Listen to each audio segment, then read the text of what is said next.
Nós estamos falando a respeito da escravidão da mente, a escravidão do ego, o porquê que a gente empaca na vida, por que que a gente para de fluir, ou por que que a gente fica condicionado a um estado e demora tanto para sair dali como se a gente tivesse grudado.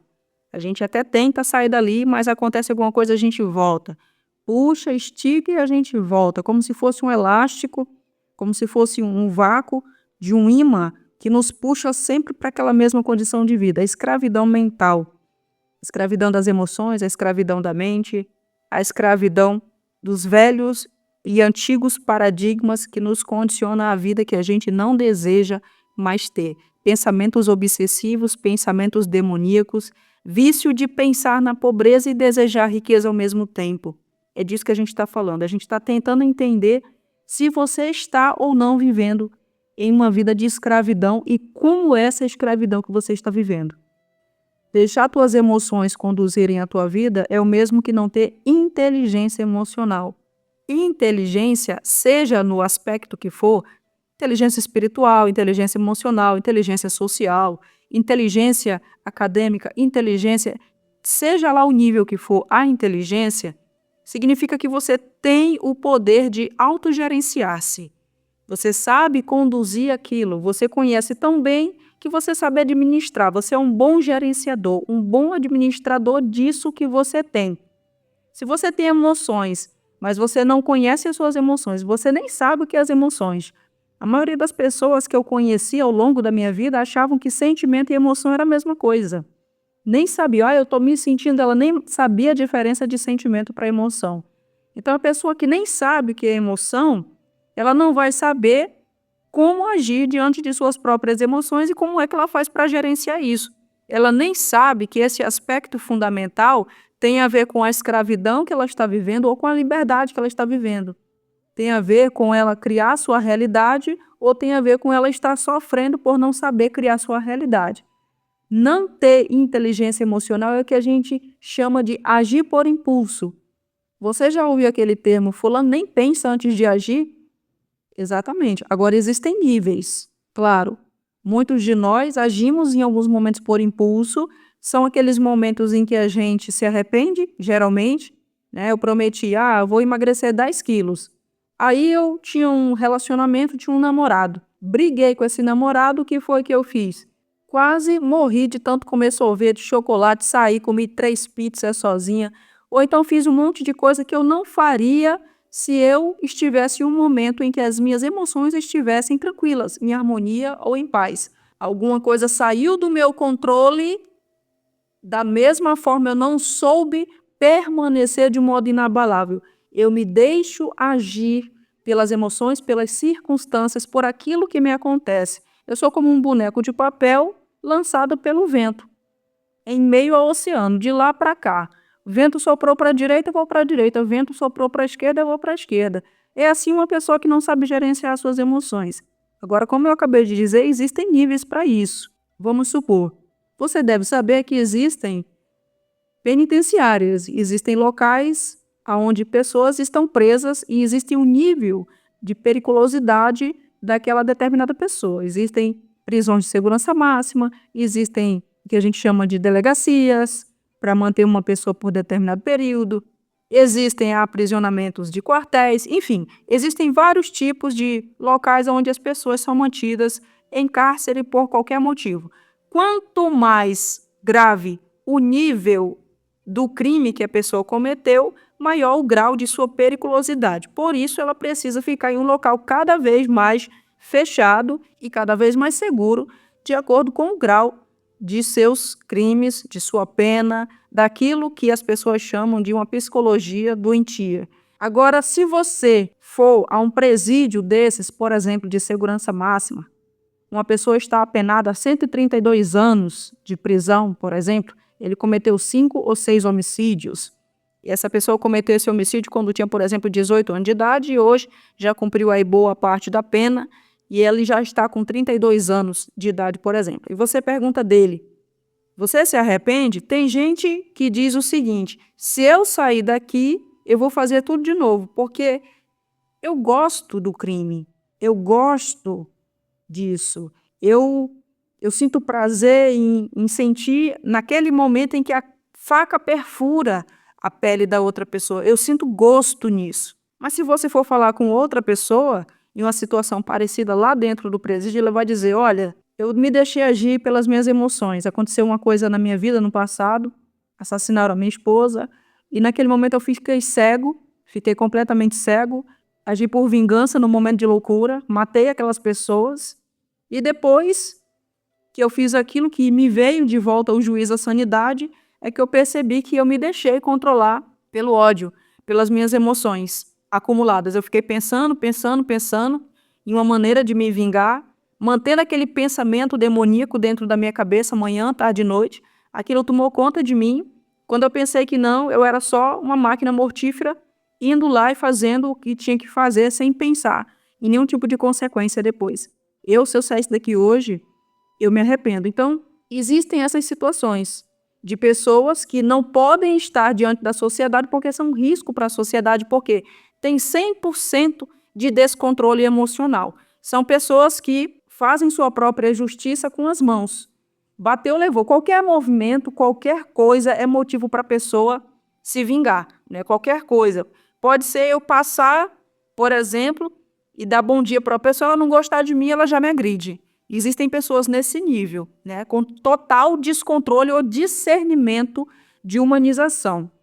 E existem pessoas que fazem certas loucuras, fazem certas coisas, porque ficaram pensando tanto em uma coisa ruim que acabaram agindo por compulsão. De um modo geral, essas pessoas elas não têm esse nível grave de desequilíbrio, mas, dadas as circunstâncias, elas agiram dessa forma. São pessoas, muitas vezes, que, quando elas têm uma segunda chance, elas pensam duas vezes. Isso, por exemplo, aconteceu comigo na minha vida, há muitos anos atrás, em que, motivada por estresse a nível crônico, em um determinado momento eu perdi minha cabeça e quase fiz uma loucura.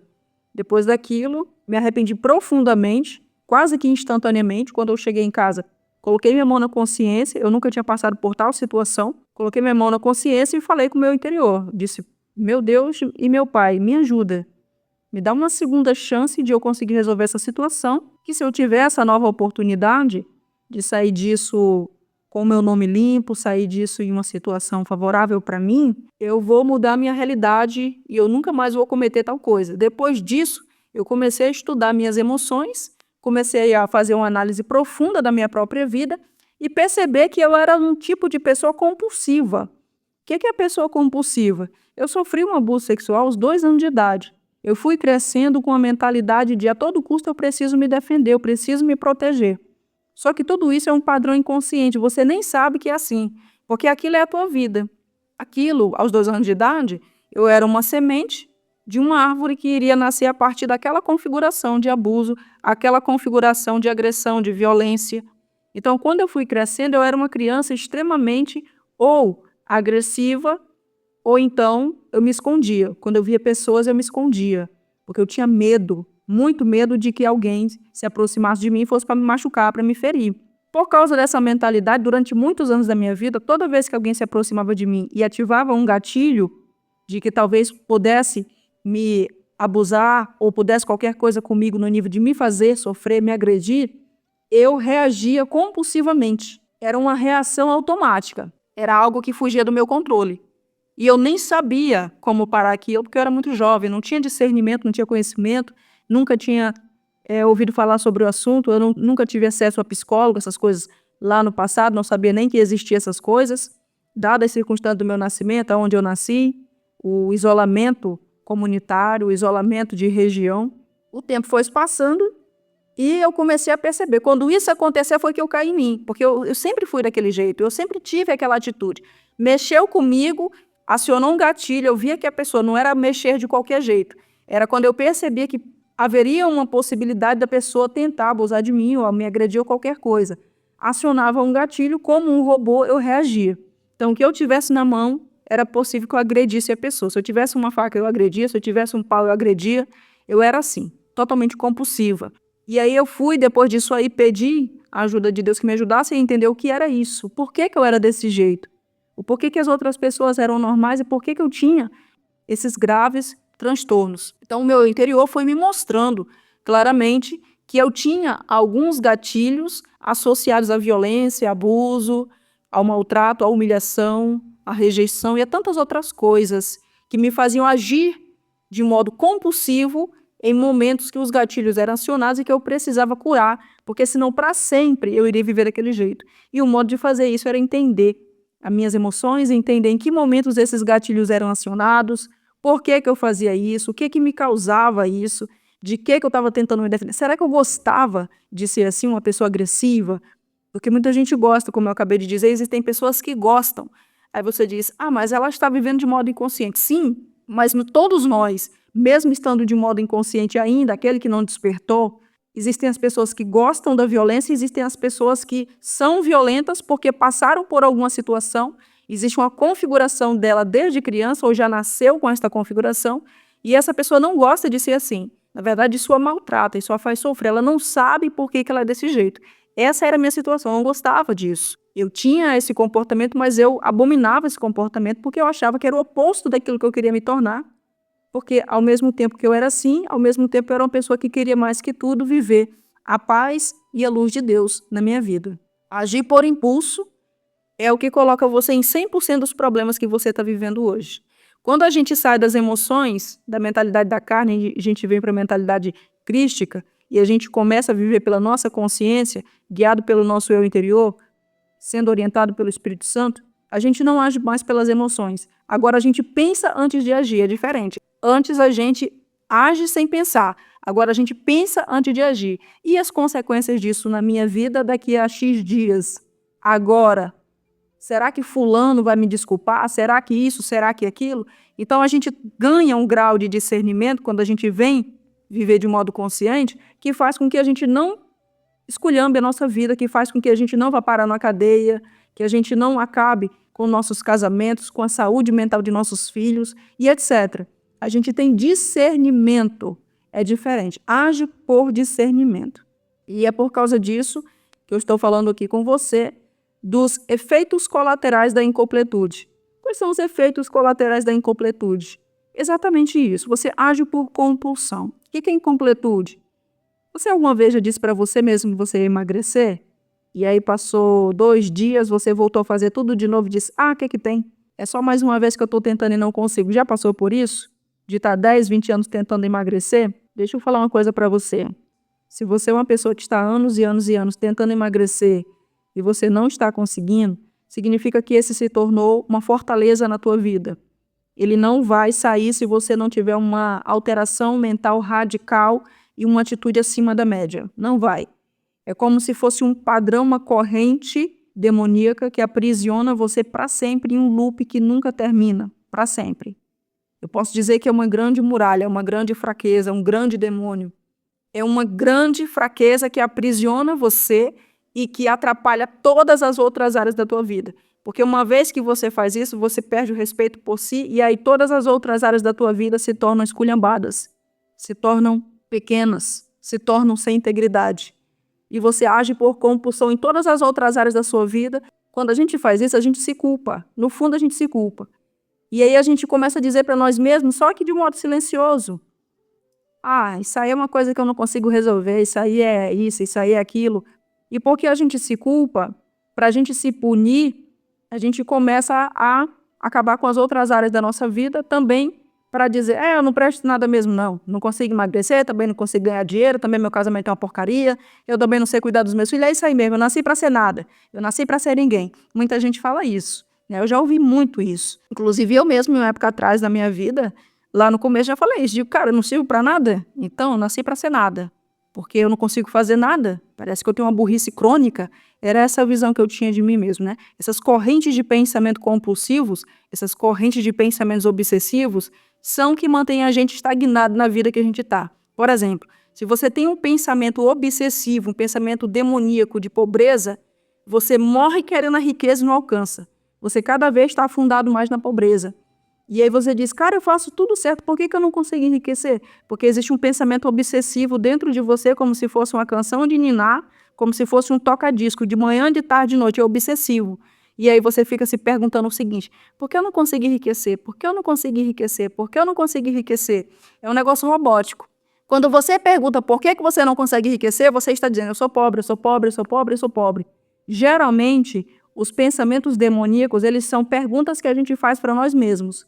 As perguntas que a gente se faz de um modo negativo são pensamentos obsessivos, correntes de pensamentos compulsivos, que mantêm a gente se perguntando, aí a gente se pergunta, aí o nosso subconsciente responde para a gente os motivos, só que a gente quer a riqueza, só que a gente passa o resto da vida perguntando, por que eu sou pobre? Por que eu sou pobre? Por que eu não saio da pobreza? Por que todo mundo ganha dinheiro menos eu? Aí você fica é um negócio totalmente louco, não tem sentido. A pessoa continua se perguntando, aí ela mesmo continua se respondendo, mas quer a riqueza. Se você vê, isso é absurdo, porque para alcançar a riqueza você precisa pensar na riqueza, você precisa falar de riqueza, você precisa dizer eu sou rico, mas a pessoa continua fazendo uma coisa totalmente insana, uma coisa totalmente louca, esperando um resultado diferente. Corrente de pensamentos compulsivos. O que é corrente de pensamento compulsivo? É todo pensamento repetitivo motivado por gatilho mental, que geralmente é negativo. Você mantém esse tipo de pensamento porque não sabe quem você é. Ao invés disso, você se identifica com seus hábitos. Esses hábitos que levam você à sua autodestruição. Você mesmo se destrói. Por exemplo, você é filho de Deus. Aí você se identifica com um padrão criado pela tua mente. Em algum momento, a tua mente diz que você é um miserável. Ao invés de você se ver como filho de Deus, aí você fica dentro da sua mente. Eu sou um miserável. Eu sou um miserável. Aí aqui acolá você vai na rua, acontece alguma coisa, alguém fala para você, mas que pessoa miserável, cara, deixa de ser miserável. Ou então as pessoas te tratam com miséria, como se você fosse uma pessoa miserável.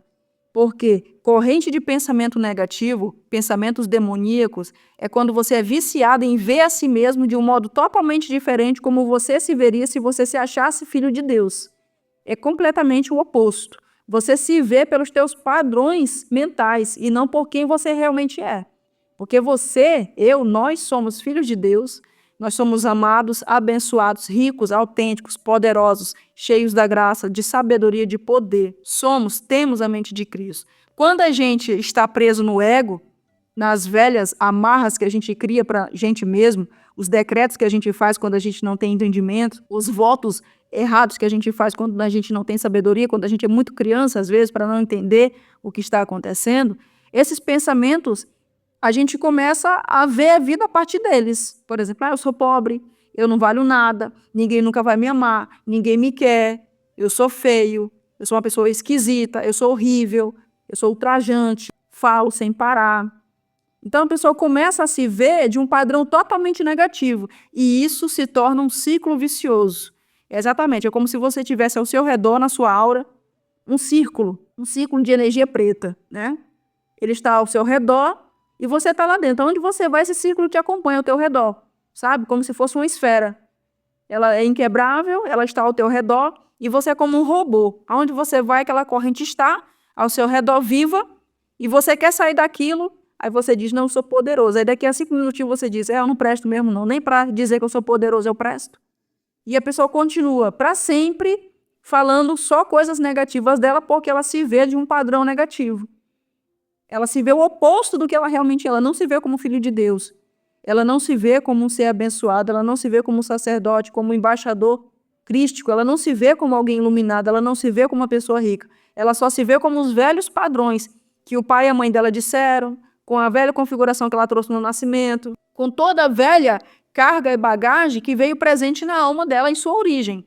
Só que a gente não pode se esquecer que a nossa alma ela deve ser o quê? Doutrinada pelo nosso espírito. Então, quando a gente tem uma alma e a gente está preso no nosso ego, a gente vê só as mazelas da carne. Alguém disse pra gente que a gente nunca vai ser nada na vida. A gente diz, eu nunca vou ser nada na vida. Alguém sempre rejeita a gente nos nossos relacionamentos. A gente diz, ninguém me quer não, porque todo relacionamento que eu entro, as pessoas me rejeitam. Esses são vícios de pensar através do ego. Quando você vem para o seu eu interior, para o seu verdadeiro eu, aí você precisa quebrar essas correntes malignas e começar a se ver como Deus vê você. Então, até chegar ao ponto de viver conscientemente, você falará coisas para si mesmo que não possuem o menor sentido. Por exemplo, eu sou pobre. Agora você veja, a pessoa quer ficar rica e ela fica dizendo o tempo todo, eu sou pobre. Mas como é que pode uma coisa dessa, a pessoa está se amaldiçoando? Você veja, ela está falando uma palavra totalmente negativa para si mesma a respeito de si mesma. Mas, Fabíola, eu não sou mesmo? Sim, veja, você está passando pela pobreza. Mas, se você deseja alcançar riqueza, você tem que agir com sabedoria. Ou seja, você nunca vai alcançar a riqueza falando de pobreza. Isso é impossível. Isso vai contra a lei natural da vida. Todas essas coisas sem sentido são coisas negativas que a pessoa diz para si, sobre os outros, sobre a vida. Essas mesmas coisas criam o oposto do que a pessoa quer e ela se mantém presa nisso. Aí depois ela diz assim, por que minha vida é desse jeito, hein? Por que eu só atraio tralha para a minha vida? Por que todos os meus relacionamentos são fracassados? Por que não aparece ninguém que preste na minha vida? Por que a vida é tão ruim comigo? Poxa, fulano tem a vida tão boa, por que a minha vida é desse jeito? A vida não vale nada para mim. O porquê que os outros são tão péssimos comigo, o porquê que a minha vida é tão sem sorte. Mas veja, é você mesmo que fica repetindo para ti, a vida não presta, os outros não valem nada, eu não sou ninguém. Aí fica repetindo como um ciclo vicioso, isso cria na própria vida e a pessoa fica se perguntando por que a vida dela é assim. Nós somos seres linguísticos, cachorro late, ser humano fala. A nossa fala repetida é o que cria a nossa realidade. O modo de quebrar essas correntes malditas, essas correntes de maldição que a gente mesmo cria para a vida da gente, é parar imediatamente de falar essas coisas. É imediatamente. Você está falando, você está repetindo. Outra coisa, dependendo da quantidade de tempo que você está repetindo para si mesmo que você é pobre, você já criou na sua vida uma raiz de pobreza. Você é uma árvore que a sua raiz é uma pobreza. Ou seja, você vai ter que arrancar essa árvore. Você vai ter que arrancar essa raiz para poder nascer uma outra árvore. Então, todas as palavras que você repetiu,